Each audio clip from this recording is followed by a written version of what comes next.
Hi guys! Kumusta kayo? Ako si Red Quaresma at welcome back sa aking channel. At kung bago pa lang kayo sa aking channel, huwag niyong kalimutan na mag-subscribe at sipahin na rin yung tiny bell button doon sa baba para updated kayo kung meron akong mga bagong video na i-upload dito sa aking channel. You know? At para sa video nito, another video reaction na gagawin ko. So magre-react ako guys dito sa preliminary competition performance ni Michelle D. And actually trending na to guys sa lahat ng social media platforms and nababasa ko doon, grabe. Ang gaganda ng komento.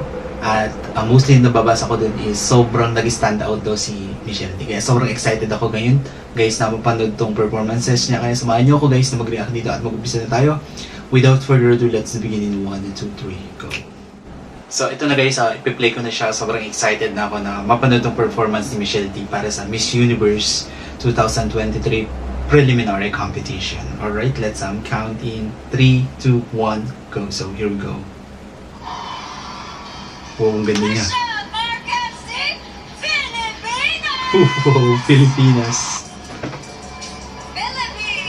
Grabe. Stand out na siya guys. Wow.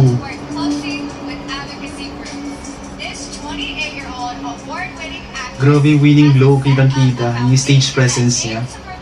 Nanlalamon.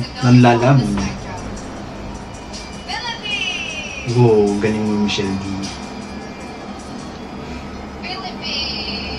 Oh my god, ang ganda ng gown niya guys.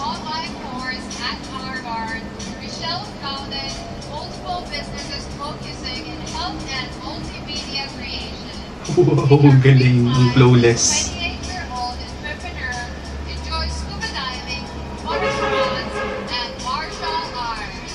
Galing.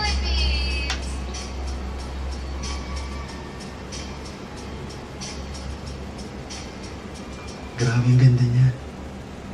Grabe ang ganda ng performances ni Michelle D, no? Sobrang plakadong-plakado, sobrang linis, ang sarap panuorin. And talagang nag-stand out siya, no? Wow, ang galing niya. Kakaibang Michelle D yung nakita natin ngayon and nanlalaman talaga siya. Good job Michelle D, and thank you so much kasi grabe pinahanga mo ang buong Pilipinas sa pinakita mong performance. Good job.